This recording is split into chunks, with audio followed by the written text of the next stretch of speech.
What if I told you that you're literally carrying around a built-in relief valve for stress every single day, right inside your own chest? Well, you are.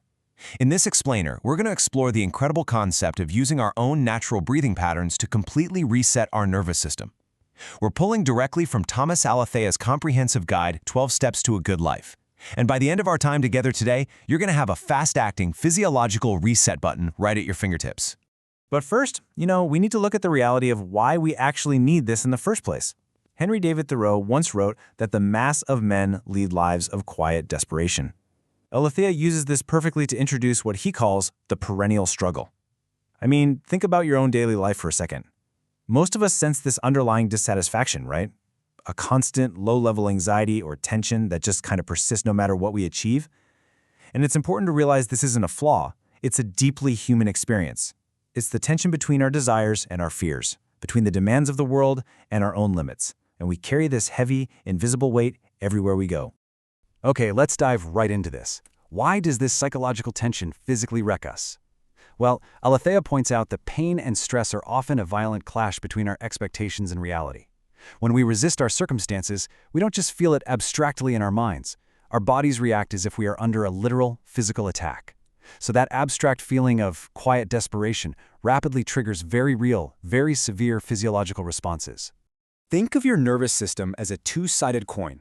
On one side, we have the sympathetic nervous system. This is your fight or flight mode. It jacks up your heart rate, causes rapid breathing, and prepares you for immediate action. On the other side is the parasympathetic nervous system, your rest and digest mode, which restores balance, allows your body to heal, and calms you down. The real problem with the perennial struggle is that chronic stress locks us on the first side of that coin. We literally get trapped in a perpetual, exhausting state of fight or flight. When you're trapped in that sympathetic state, your body is just flooded with stress hormones. When you resist pain or emotional stress, your body releases adrenaline. And here is a truly fascinating and honestly incredibly frustrating biological reality, that adrenaline actually increases the pain signals sent to your brain. You become hypersensitive. The stress physically magnifies your perception of pain, which in turn causes more stress, trapping you in this vicious, escalating cycle of high alert.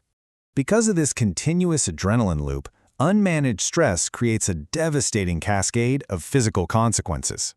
We're not just talking about feeling a little overwhelmed here.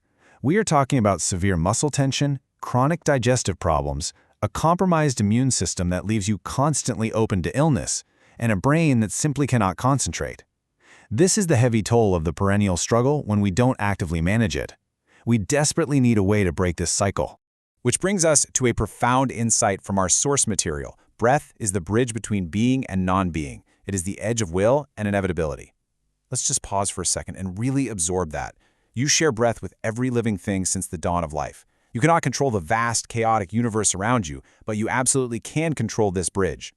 Now, what's really interesting about this concept is the duality of breathing. It's the ultimate pivot point between your conscious mind and your unconscious body. If you don't think about it, it happens automatically, driven by that stressed-out nervous system we just talked about. But at any single moment, you can choose to take over. You can consciously intervene, making your breath the absolute most accessible, direct tool you possess for immediate emotional and physical regulation. And this brings us to the absolute hero of this explainer, the Cyclic Sigh. This is a fast-acting physiological reset utilizing a natural breathing pattern to lower stress. Now, usually a heavy sigh just means you're really annoyed at an email, right? But here, it's actually a physiological superpower. This isn't some esoteric hour-long meditation practice. This is a highly actionable, targeted micro tool that you can deploy right in the middle of a tense meeting, while you're stuck in gridlock traffic or when you're tossing and turning trying to fall asleep. And you know what the best part is? This is a natural physiological process your body already knows. We aren't learning a complex new skill that takes months of rigorous practice to master. You're simply intentionally triggering a biological relief valve that your body is pre-wired to use. You're just taking conscious control of it to rapidly dump stress right out of your system. So the crucial point is exactly how we execute this. The instructions are brilliantly simple. It simply requires you to take a deep breath until your lungs are full, add an additional short intake of air, and then sigh the entire breath out until your lungs are completely empty. Let's actually do it together right now. Step 1. Take a deep breath until your lungs feel full. Step 2. Now, add an additional short intake of air right at the top. Step 3. Sigh the entire breath out until your lungs are completely empty. Let's try it just one more time. Deep breath in, tiny extra sip of air, and a long, releasing sigh out. Notice how that feels. So, how often should you actually do this? The magic number is 5. Practicing the cyclic sigh for just 5 minutes a day can create profound, lasting physiological changes. But you don't even have to wait for a dedicated 5-minute session. You can use it simply as needed. The very moment you anticipate stress or feel the suffocating grip of that fight or flight response taking over, just 1 or 2 cycles of this sigh will immediately begin to intercept that adrenaline rush. Let's see how this builds, because the biology here is incredible.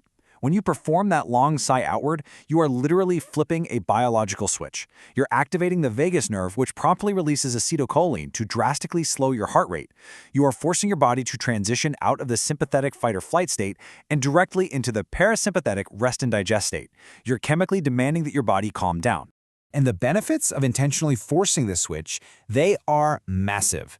Returning to a relaxed state lowers your blood pressure and significantly improves your immune function.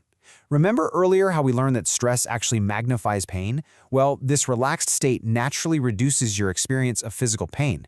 You immediately gain emotional balance, resilience, and a tremendous increase in your ability to focus. It's a total game changer.